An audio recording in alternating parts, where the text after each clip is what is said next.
Desde nuestros estudios en Washington, D.C., Batalla Política. Bienvenidos a Batalla Política. Les saluda con mucho gusto Yalín Núñez y hoy nos acompaña el gran Luis Dávila. Luis, bienvenido. Estuve de vacaciones, hacía rato ya no te veía. Sí, es así, pero ya contento de estar de vuelta. Claro que sí. ¿Qué te parece si vamos con Emiliana Molina para que nos cuente cuáles son los temas que tenemos para hoy, que son bastante candentes? Claro que sí. Adelante, Emiliana. Hola, ¿qué tal, Yali y Luis? Pues esta semana les proponemos debatir sobre estos temas que han sido noticia aquí en la Unión Americana. Primero, avanzan las últimas audiencias que podrían llevar al mandatario estadounidense Donald Trump a un juicio político. Testimonios explosivos esta semana, como el de Gordon Sondland, el embajador de Estados Unidos ante la Unión Europea, donde este dice que estaban siguiendo las órdenes directas del mandatario estadounidense Donald Trump. La doctora Hill también testificó, asegurando que tuvo varios altercados con el embajador Sondland, porque este estaba comunicándose directamente con otras personas y no le estaba avisando a ella sobre las reuniones que estaba sosteniendo. Pues mucho después la doctora Hill se dio cuenta que es que Sondland estaba coordinando directamente con el presidente estadounidense Donald Trump, el secretario de Estado Mike Pompeo, el jefe de gabinete Mick Mulvaney, entre otros, en lo que ella dice que eran favores políticos domésticos y no estaban preocupados en realidad por avanzar las políticas de seguridad nacional en cuanto a Ucrania. Sobre la base de las preguntas y declaraciones que he escuchado, algunos de los miembros de esta comisión parecen creer que Rusia y sus servicios de seguridad no llevaron a cabo una campaña contra nuestro país y que quizás de alguna manera y por alguna razón Ucrania sí lo hizo. Se trata de un relato ficticio que está siendo perpetrado y propagado por los propios servicios de seguridad rusos. El objetivo del gobierno ruso es debilitar a nuestro país, disminuir el papel global de Estados Unidos y neutralizar una amenaza recibida de Estados Unidos a los intereses rusos. En este momento, los servicios de seguridad de Rusia y sus representantes se han preparado para repetir su interferencia en las elecciones del próximo año. Nos estamos quedando sin tiempo para detenerlos. En el curso de esta investigación le pediría que por favor no promueva falsedades políticamente impulsadas que son tan claras. Cuando los ucranianos no recibieron ninguna explicación de por qué la ayuda de Estados Unidos había sido suspendida, habrían relacionado este suceso con la solicitud de investigación. Me di cuenta la primavera pasada que Giuliani, el abogado privado del señor Trump, estaba tomando un papel directo en la diplomacia ucraniana. Me sorprendió cuando la Oficina de Presupuesto de la Casa Blanca anunció que mantendría su misma política respecto a la asistencia de seguridad para Ucrania, cuando ya se venían presentando las solicitudes, incluso por el propio presidente, de que no fuera de esa manera. Las peticiones del señor Giuliani eran una contrapartida por organizar una visita a la Casa Blanca para el presidente Zelensky. El señor Giuliani exigió que Ucrania hiciera una declaración pública en la que anunciara las investigaciones del servidor de las elecciones de 2016 y también de Burisma. El señor Giuliani expresó los deseos del presidente de los Estados Unidos. No queríamos trabajar con el señor Giuliani. En pocas palabras, estábamos jugando con la mano que nos tocó. Todos entendimos que si nos negábamos a trabajar con él, perderíamos una oportunidad muy importante de consolidar las relaciones entre Estados Unidos y Ucrania. Así que simplemente seguimos las órdenes del presidente. Me opuse categóricamente a cualquier suspensión de la ayuda a Ucrania. Me opuse a eso porque entendí, y tengo que decirlo, que claramente hubo un intercambio de favores. Pompeo y la Casa Blanca eran conscientes de esto, porque claramente, y una vez más lo informo, había un intercambio de favores. Así que yo traté diligentemente de preguntar por qué se había suspendido la ayuda, pero nunca recibí una respuesta clara a esto. Todavía no lo han hecho hasta el día de hoy. Exigí una explicación creíble, pero nunca recibí una respuesta. Segundo, avanzan también las negociaciones de tratados de libre comercio, como lo es el TEMEC. ¿Cuáles son las opiniones de los demócratas en cuanto a temas de Latinoamérica? Pues muchos han optado por no pronunciarse sobre este tipo de tratados que intenta renegociar el mandatario estadounidense Donald Trump y que su administración continúa poniendo presión para aprobar lo antes posible. Me gustaría ver que lo logremos este año. Quiero decir, ese sería mi objetivo. No me imagino que se necesitaría mucho más en el Senado para aprobarlo. Quiero decir, parte de nuestra legislación se aprobará este año, pero sabemos lo que sucede en el Senado. Espero que se mueva rápidamente. El Partido Demócrata debe demostrar que puede caminar y masticar chicle al mismo tiempo. Dijeron que pueden hacer eso, pero el Tratado de Estados Unidos, México y Canadá ha sido bloqueado y está listo para funcionar. Solo se está esperando a que Nancy Pelosi le ponga la firma para que empiece a funcionar. Y este Congreso Demócrata ha sido un fracaso total desde que Nancy Pelosi tomó el mazo.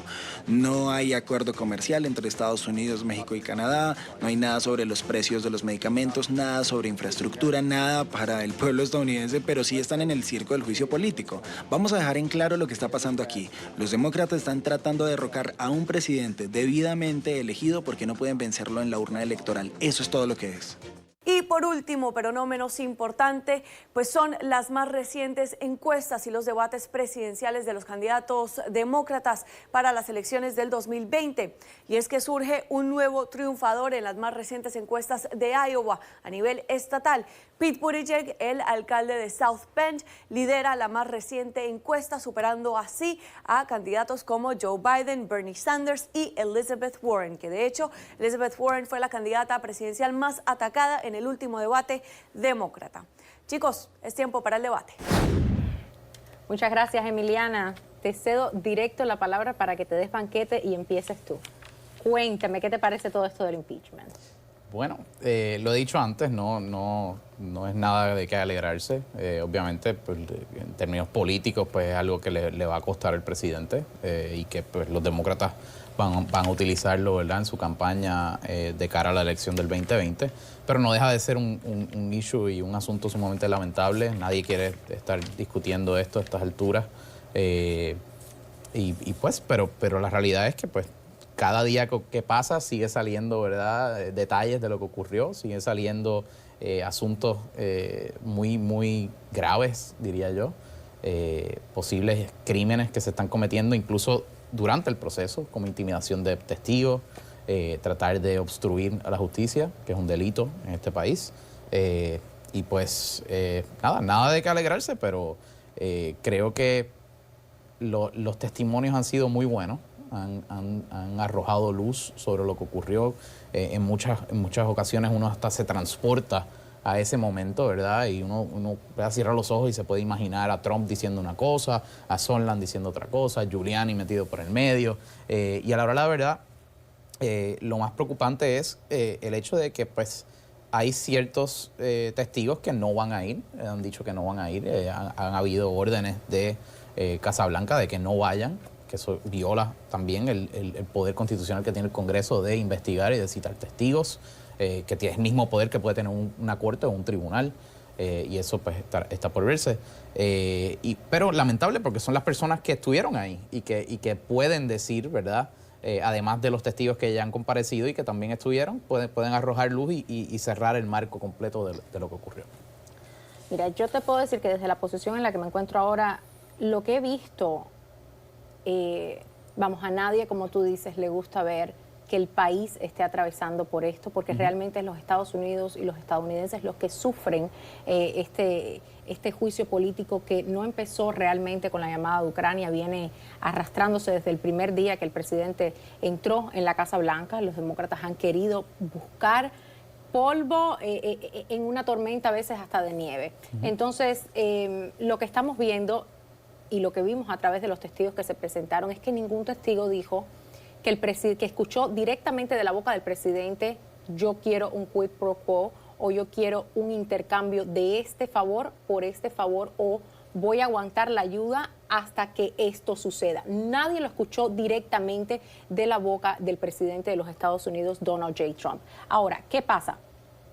Cuando vemos todo esto, este juicio político, y más adelante vamos a estar hablando con una abogada que nos va a dar un poco su perspectiva legal, o su parecer legal, lo que hemos visto es mucha perspectiva precisamente de muchos de los testigos. Vemos que Sondland dice: no, yo no dije esto, ese es mi parecer, eso es lo que a mí me parece. Yo puse 2 y 2, que son 4, eso es lo que a mí me parece, pero no hay una prueba contundente, no está el arma con el humito saliendo, como dirían. Eso es lo que hemos visto en este juicio político. Y realmente, para ser honesta, bastante aburridos. Cuando ves las encuestas, la mayoría de los estadounidenses no está a favor de que estas audiencias continúen. Bueno, yo sí he visto un incremento en la cobertura en medios que no son noticiosos. Por ejemplo, qué sé yo, programas de entretenimiento están cubriendo el tema. Personas que usualmente son apolíticas o no comentan sobre temas políticos, influencers en las redes, están tocando temas sobre el impeachment. O sea que no veo una correlación entre lo que está ocurriendo en ese aspecto y lo que está saliendo en las encuestas que bien mencionas. Yo creo que a la hora, la verdadera encuesta que importa es la elección y los votos que salgan, ¿verdad? Y por supuesto, cómo se sigue desarrollando el caso. Recuerde que ahora mismo lo que estamos teniendo son simple y sencillamente vistas investigativas. Aquí todavía no se han levantado artículos de impeachment contra el presidente. ¿A qué crees que el público no responde a lo que son estas audiencias o este circo político que se ha montado alrededor a todo este tema del impeachment? Porque estamos viendo el market poll que en Wisconsin, por ejemplo, Trump 4 por encima de sus rivales demócratas. Estamos viendo otro poll que sacó el periódico The Hill diciendo que 10%, aumentó 10% el apoyo a que esto no se realice, a que se termine. ¿A qué se debe esta respuesta del público? ¿Crees que es no solamente en apoyo al presidente, sino ya cansados también de todo este drama? Creo que hay un factor fatiga, como acabas de decir, ¿verdad? Y un factor fatiga porque quizás el público no comprende que lo que está ocurriendo ahora mismo y las vistas que están ocurriendo ahora mismo de investigación son distintas a lo que se dio en el momento con Mueller y toda la trama rusa. Esto es completamente diferente. Estamos hablando de una investigación que se basa en unos hechos que ocurrieron en julio 25 de este año, el 25 de julio. Pero como se sigue hablando de impeachment, como se sigue hablando, ¿verdad?, del mismo juicio político, porque el proceso es el mismo, a pesar de ser dos casos diferentes, la gente, el ciudadano común, probablemente piensa que esto es lo mismo que llevan hablando desde el 2017. Pero es que hasta cierto punto es lo mismo, porque desde el primer día que el presidente entró en la Casa Blanca están hablando de impeachment. Desde el primer día. No había llegado el día de la inauguración y ya estaban diciendo vamos a impeachment. Pero la base para impeach es completamente diferente. Pero lo que estamos viendo con Ucrania no es más que una reflexión de lo que venimos ya arrastrando con lo del probe de Mueller. Yo entiendo que no, porque es una base distinta, son unos hechos completamente distintos ya. Esto es ya con el presidente. Acuérdate que la trama rusa se basaba en la campaña política del presidente. Que se probó y lo que finalmente. Él hizo previo a. Lo que se basa el nuevo caso es con un presidente en funciones que utilizando el acceso y los poderes de su cargo los utiliza para obtener un beneficio personal, poniendo en riesgo la seguridad nacional. Aclarémosles eso también a los televidentes, porque creo que siempre vale la pena refrescar la memoria. Durante la investigación de Mueller se probó, este fiscal independiente probó que los miembros de la campaña del presidente Trump y el presidente Trump no estuvieron involucrados en lo que fue la interferencia rusa en las elecciones del 2016. Ahora, nos transportamos al día de hoy. Ahora los demócratas están buscando nuevamente otra investigación alegando un quid pro quo que ninguno de los testigos ha podido realmente decir que hay un quid pro quo por parte del presidente, decirlo directamente, de su boca decir yo quiero un quid pro quo. Bueno, volviendo a lo de Rusia, muchos miembros de esa campaña han ido presos y han ido a la cárcel por eso y han sido encontrados culpables por eso. Pero por corrupción, lo que no corrupción. han podido es atarlo directamente a la figura del presidente, ni evidencia de que el presidente en efecto haya hecho lo que se alegaba en ese momento. Lo que se está hablando en esta otra ocasión es de una conversación telefónica que ocurrió el 25 de julio entre el presidente Trump y el presidente de Ucrania recién electo, donde el presidente Trump alegadamente condicionó ayuda al país ucraniano a cambio de que Ucrania investigara al rival político o al hijo del rival político del presidente, que viene siendo el ex vicepresidente Joe Biden. Y a base de eso, y todo sale porque de las personas que estaban presentes en eso, que se supone que sean del círculo cercano, íntimo de Trump y de confianza, levantaron bandera y dijeron, me parece que se está violando la ley, y de ahí sale entonces un whistleblower o un confidente, una confidencia que no ha salido a la luz. Que no tiene que salir porque lo tienen que proteger. Bueno, sabes, yo al principio estaba muy de acuerdo con la protección, con la protección de este whistleblower. Estaba totalmente de acuerdo y sigo estando de acuerdo que siempre debemos preservar a aquellas personas que hacen ese tipo de vamos, de trabajo y que dicen, esta es la manera en que podemos preservar el sistema. Pero creo que con todo esto y escuchando a todos los testigos, sería de buen uso que la persona que inició todo esto sin una prueba directa y por escuchar una conversación de segunda mano que no estaba ni siquiera en la llamada, diera la cara. El problema es que cuando tú tienes un presidente que abiertamente está intimidando testigos que están yendo a las audiencias públicas a testificar, menos todavía, si la persona se sentía intimidada hace 2 meses y quiso mantener su profile, ¿verdad? O su perfil anónimo, pues ahora más todavía, porque tiene un presidente que está actuando claramente intimidando testigos. Hay artículos que han salido alegando quién es este whistleblower, se ha prohibido decir el nombre. Entonces, pero hay también una foto de ese testigo con Obama, dándole la mano a Obama. Entonces, sopesemos las cosas. Y también otra cosa que quisiera traer a colación es toda esta drama porque empezó. Por el interés de saber sobre la corrupción en Ucrania. Parte de esa corrupción dentro de Ucrania ha sido esta compañía muy conocida, Burisma, de la cual fue parte Hunter Biden, el hijo del ex vicepresidente o vicepresidente Joe Biden, mientras estaba en función. Esta persona estaba recibiendo miles y millones de dólares por una compañía que estaba siendo investigada y la cual el propio vicepresidente Biden quería despedir al fiscal que estaba investigando esa compañía por corrupción. Entonces, ¿existe corrupción dentro de la administración de Obama? ¿Debería investigarse a pesar de que ya no esté en funciones esa administración? Es que pienso que todo eso es irrelevante a lo que estamos viendo nuevamente. O sea, estamos hablando de el acto ilegal que hace el presidente de condicionar ayuda y de básicamente utilizar su rol y su poder como un arma política. Un arma política que sus rivales no tienen, porque sus rivales no tienen la forma de poder condicionar ayuda internacional a un país soberano a cambio de que ese país soberano investigue a su rival político. Vamos. Sigamos con ese punto que traes a colación después de la pausa. Vamos a un pequeño corte y regresamos con más de Batalla Política. Ya estamos de vuelta con más Batalla Política y hoy nos acompaña una invitada bastante especial, Joanna Kelly, abogada y analista político. Joanna, bienvenida a Batalla Política. Gracias por acompañarnos. Muchísimas gracias por la invitación y siempre un placer estar acá. Y queremos empezar con todo este tema de lo que ha sido el impeachment como abogada. ¿Qué opinión te merece y hasta dónde se han cumplido las reglas en este tipo de audiencias? Bueno, es la primera vez que tengo la oportunidad de ver un juicio político en mi vida como de primera mano en Estados Unidos y bueno, y realmente en mi vida en Colombia, donde nací, no ha habido todavía un juicio político y ha sido muy interesante porque como abogada cuando comenzaron las audiencias, lo primero que a uno se le ocurre es esperar el típico juicio, ¿no? El que está cruzando al testigo, el que está haciendo preguntas directas, el que luego hace un cross-examination como cruzando las preguntas y lo que nos encontramos o lo que vemos en todas las audiencias es que los que están haciendo la pregunta están testificando.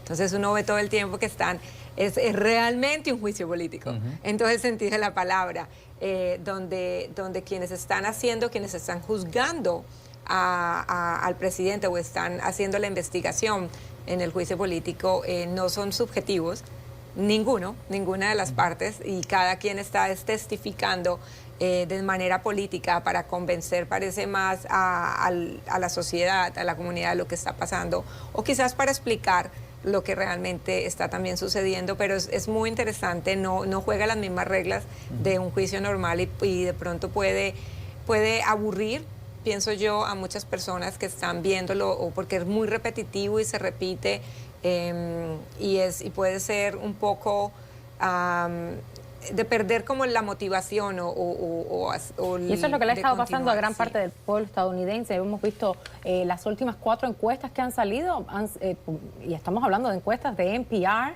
medios que generalmente tienden a ser más demócratas, ABC. Hemos visto al periódico The Hill, también sacó un artículo donde muestra que la atención de los votantes no está centrada en esto, no les interesa, no quieren saber de este juicio político. Yo creo que al comienzo y me incluyo a mí misma, especialmente como abogada y como litigante, me encanta el litigio, me encantan las Muy cortes. aburrido esto. No, ¿eh? y llega un momento en que estábamos esperando más acción, o al menos saben, lo que todos estamos esperando es conocer los hechos y la evidencia y entender qué pasó y por qué pasó, para poder tomar nuestro propio juicio político como cada ciudadano, ¿ok? Pero lo que vemos es estos congresistas, tanto republicanos como demócratas, simplemente testificando y testificando y testificando y haciendo alegatos de conclusión y cierres de conclusión de la investigación en el mismo juicio y quitándole el protagonismo un poco a los testigos, que es quien deben tener protagonismo. Deberíamos enfocarnos más en eso, en entender qué pasó y en la verdad, para que podamos realmente poder tener un juicio político sin politización. Pero en esa línea de, ¿verdad?, conocer la verdad, etcétera, ¿no cree que hay un problema con el hecho de que hay personas que se han negado a ir a testificar, que claramente tienen, inclusive son las personas claves que tendrían, ¿verdad?, la verdad y la información correcta para que se sepa qué fue lo que ocurrió? Absolutamente. Me parece que es muy grave de la administración que no permita a los testigos o que esté manipulando los testigos, porque también se puede considerar un delito que el presidente manipule testigos para que no vayan a testificar, valga la redundancia, o durante los testimonios, para que no puedan testificar de manera libre o se intimiden. Entonces, si no hay nada que ocultar y si no tenemos problemas sobre la verdad, ¿por qué no dejar que los testigos cuenten la historia y aclaren la situación? Yo creo que uno de los testimonios que, bueno, digamos, la persona que más animada se vio fue Sondland. Pero lo que hemos visto es que ninguno de los testigos dijo que escuchó de boca del presidente de los Estados Unidos el quiero un quid pro quo o el quiero un favor o un intercambio de favor por esta ayuda que estaba en esos momentos siendo aguantada. Entonces, ¿hasta qué punto hay la implicación legal de que puedan llegar a hacer un impeachment, que por supuesto no va a pasar el Senado, porque hemos visto que además de la mayoría republicana en el Senado, también hay una opinión de consenso de que esto no es un juicio justo, de que al presidente Trump le han querido montar esta investigación desde el día número 1? ¿Hasta dónde el punto legal en esto está jugando un papel en la parte criminal? Bueno, honestamente, yo sí considero que es un juicio justo. Yo considero que lo que está pasando es merecido. Cuando yo trabajé para inmigración, tuve la fortuna de trabajar para el Departamento de Seguridad Nacional, para USCIS, y fue la primera vez que trabajé para el gobierno federal en Estados Unidos. Y recuerdo muchísimo mis primeros entrenamientos sobre ética y sobre el deber de todo funcionario público, y fueron dados por miembros del gobierno. Y hablaban de la percepción, de cómo teníamos que actuar los funcionarios públicos, ¿ok? Porque teníamos una responsabilidad, y cómo nuestros actos, aunque no fueran técnicamente ilegales o criminales, eran ilegítimos y se podían percibir como actos criminales que dañaban el gobierno y dañaban el buen nombre de la institución que estábamos representando. Y esto es un problema que tiene muchísimo este presidente. Si bien es cierto que si de pronto nos vamos a mirar todos los elementos legales exactos de cuáles los elementos de cada crimen, del soborno, del robo, de la extorsión, etcétera, podríamos decir, bueno, no cumple todos los elementos, solo cumple 3, solo cumple 4, pero la percepción, él está sujeto a eso, como el líder de nuestra nación. Lo que él haga, lo que él diga, cómo lo haga y cómo lo diga, lo dice, importa, y genera una percepción de corrupción. Y eso es totalmente incorrecto. Eso no tiene precedente y no debería tener precedente.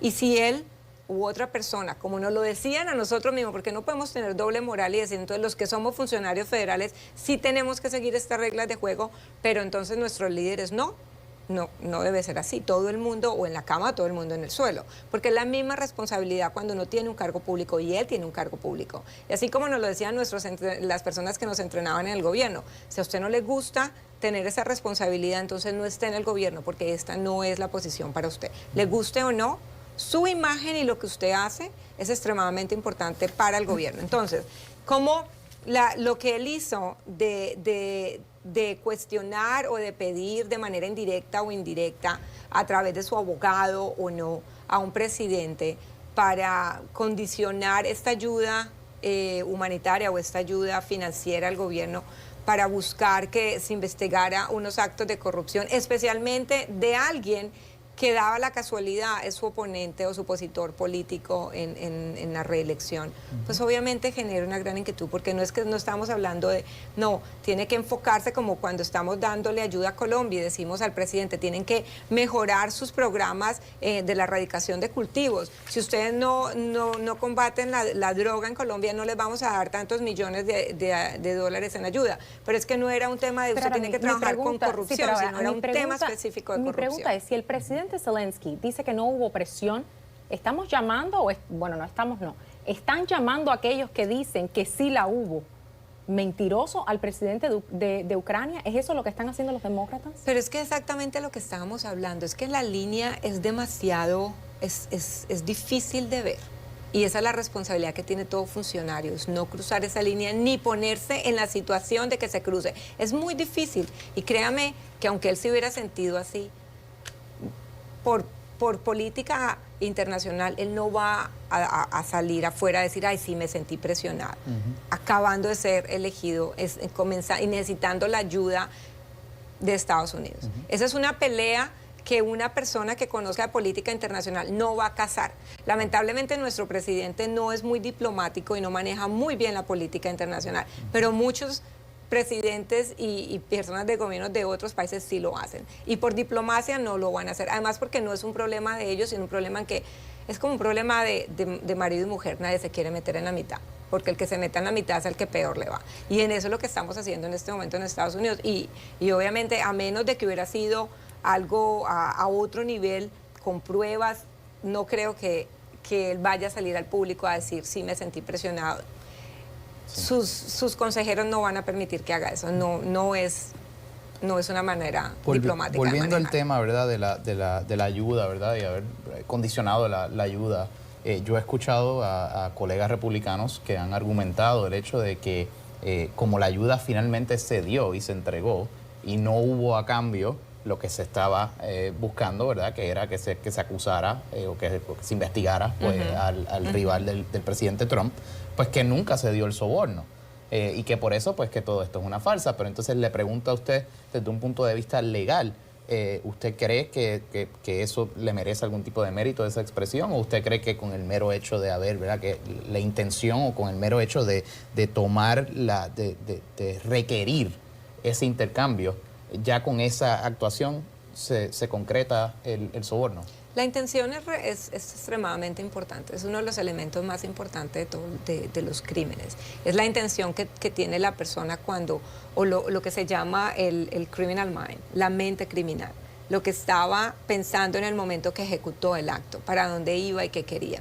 Si bien es cierto que se entregó finalmente la ayuda, también es cierto que se demoró en entregarse, que no se entregó inmediatamente y además que, como es cierto, con el escándalo, una de las razones que uno, puede ser que no sea cierto, pero volvemos, es el tema de percepción, es el tema de los hechos.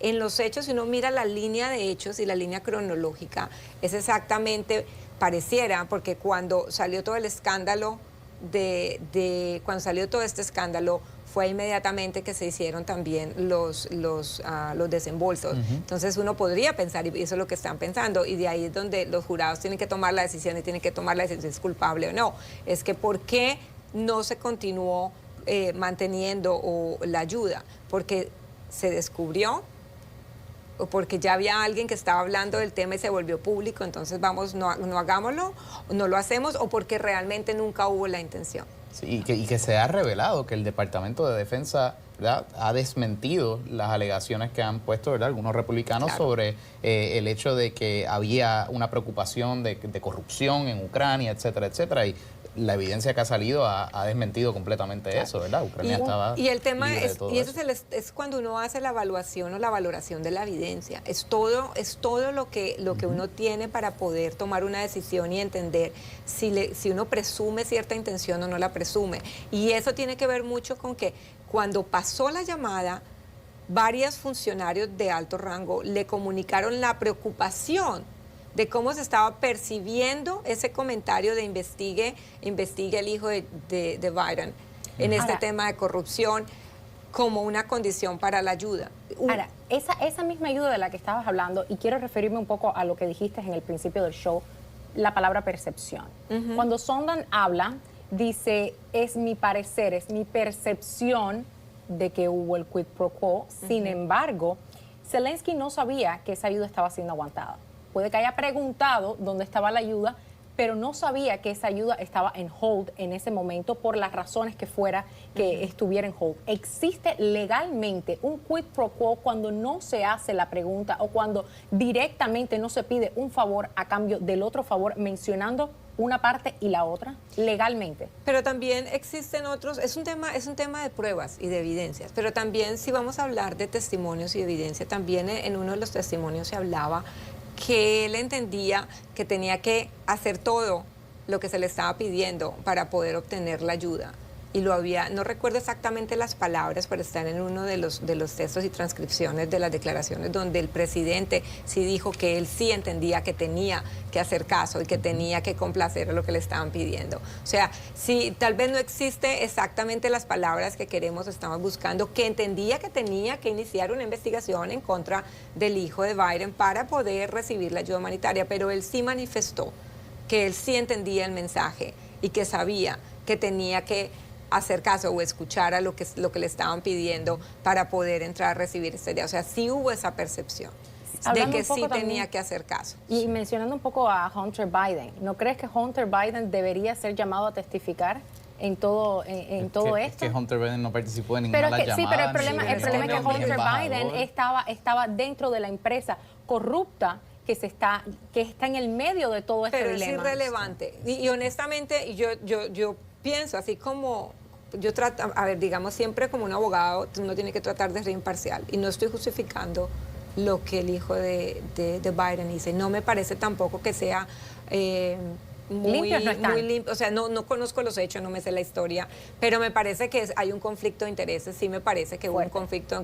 Pero el tema es que hoy día lo que estamos hablando fue esa actuación de condicionar esa ayuda a cambio de una investigación puntual en contra de alguien que coincidencialmente es el oponente número 1 del presidente. Que ese es el otro problema. Si hubiera sido Pedrito Pérez, el dueño de la tienda al lado, tal vez no estaríamos hablando de acá, pero es de quién estamos hablando. Es el oponente número 1, el opositor número 1 de Donald Trump en la reelección. Y eso es lo que lo hace un crimen. Eso es lo que lo hace que se genere un juicio político. Claro. Eso es lo que lo hace cuestionable. Ese es el pequeño detalle que lo hace, que no deberíamos estar haciendo eso.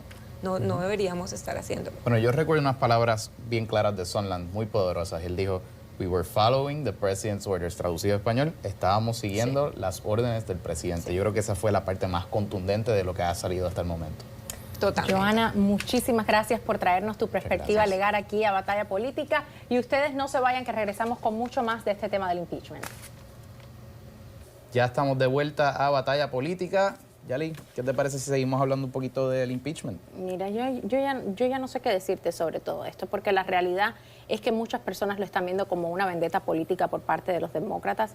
Yo sí creo que es importante que se preserve la claridad dentro de nuestro sistema, que se respete nuestra Constitución, pero si no hay una persona que pueda directamente acusar al presidente y decir, ¿sabes qué? Yo escuché de sus labios, señor presidente, decir, yo quiero esto a cambio de esto, yo quiero un quid pro quo por esa llamada. Y sale el presidente diciéndole, y lo testifica Sondland, él dijo, no quiero nada, no quiero un quid pro quo, solo quiero que las cosas sean como se tienen que hacer.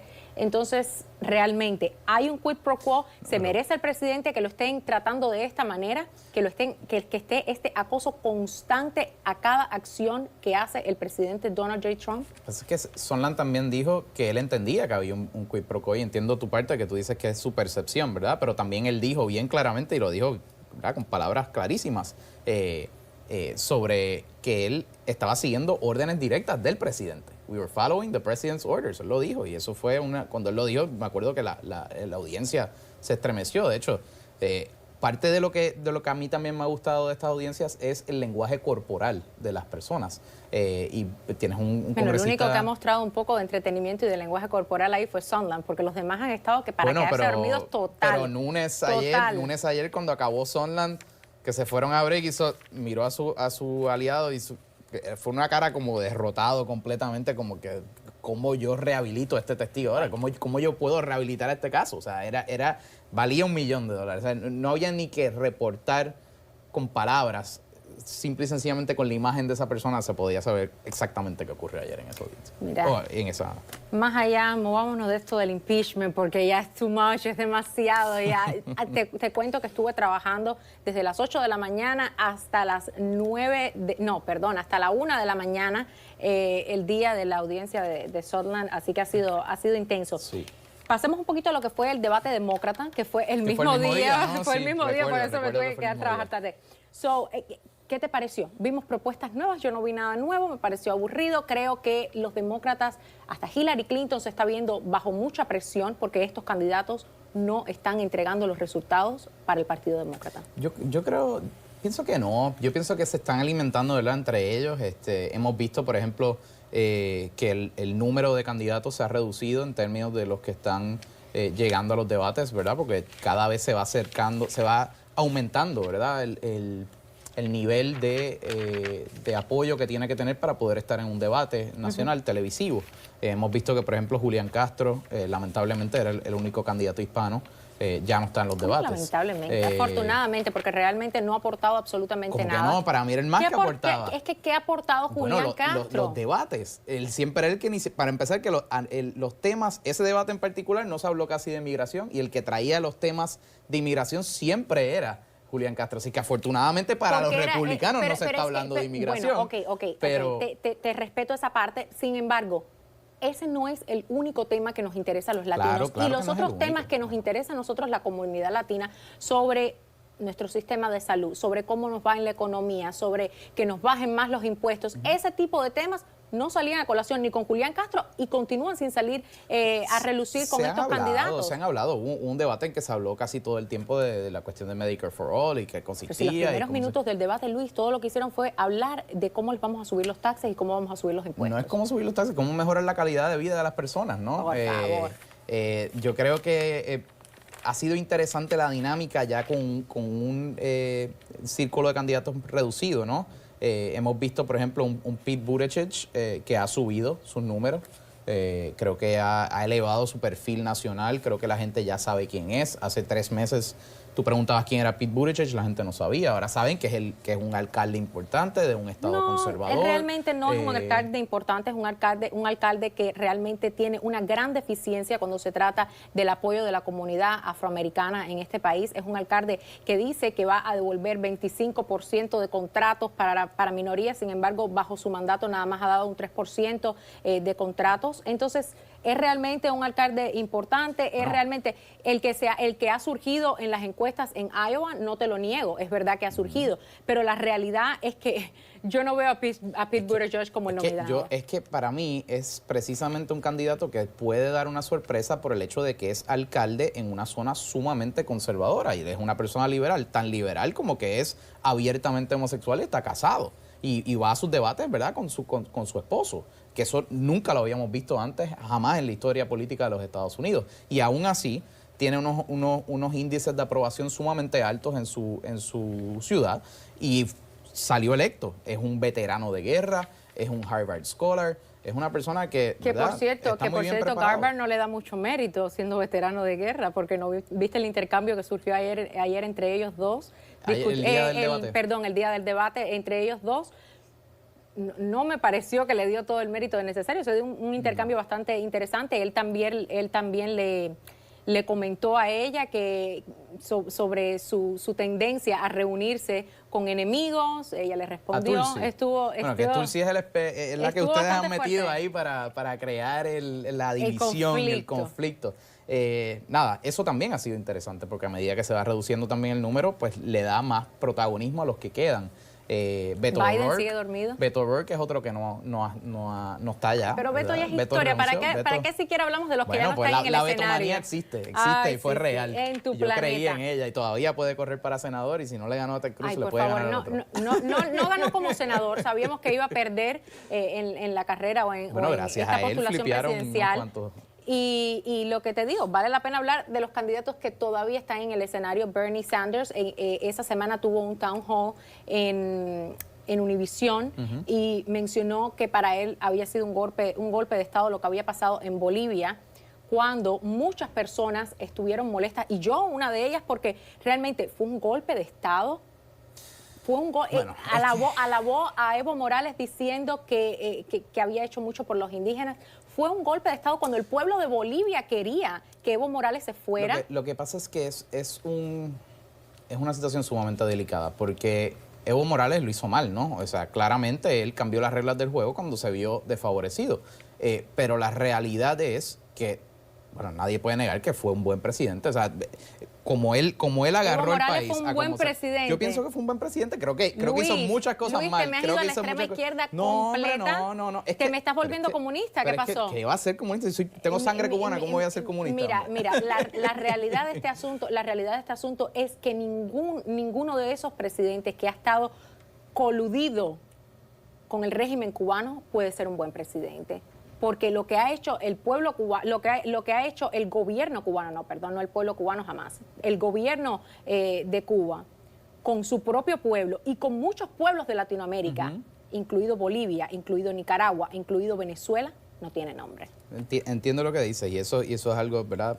Parte de lo que se habla de culpable por asociación, ¿no?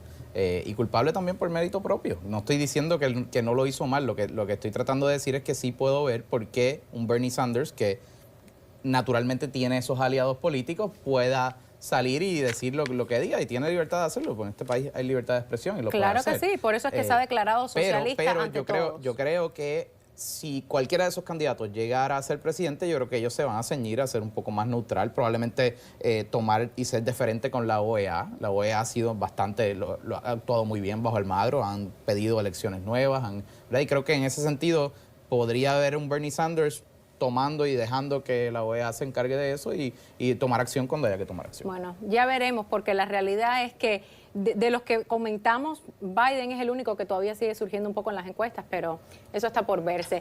Ustedes no se vayan, ya regresamos con nuestro último segmento de Batalla Política. Acá estamos con nuestro último segmento del acuerdo. ¿En qué nos ponemos de acuerdo, Luisi? Bueno, estábamos, ¿verdad?, hablando un poco fuera del aire y creo que hemos llegado a un acuerdo en que, a pesar de que el proceso de impeachment continúa, creo que los miembros del Congreso tienen una responsabilidad con sus constituyentes de también legislar y hacer, ¿verdad?, aprobar leyes y debatir medidas que sean de beneficio para la gente. Totalmente, y estamos viendo proyectos como por ejemplo USMCA, que no ha pasado, beneficiaría a muchísimos sectores del país. Es importante que más allá de lo que está pasando, de este circo político que hay montado, se preste atención al constituyente, a lo que beneficia al estadounidense, porque más allá de a dónde llegue o no llegue este juicio político, los estadounidenses de todos los días tienen que continuar con sus vidas y a lo que les interesa es que se pasen legislaciones y leyes que los beneficien. Y no olvidarnos que también queda pendiente la aprobación de un presupuesto para que el gobierno continúe operando. Esa es otra. El año pasado estábamos aquí en este mismo estudio cuando estábamos haciendo apuestas de si iba a cerrar el gobierno o no. Y cerró el gobierno y muchas personas durante la Navidad estaban sin poder ir a sus trabajos. Tomar todas las previsiones que sean posibles para que esto no suceda, porque realmente es el estadounidense y los trabajadores federales los que se ven afectados por ese tipo de medidas. Luis Dávila, un placer siempre tenerte acá con nosotros. Y ustedes, muchas gracias por la sintonía. Nos vemos el próximo domingo.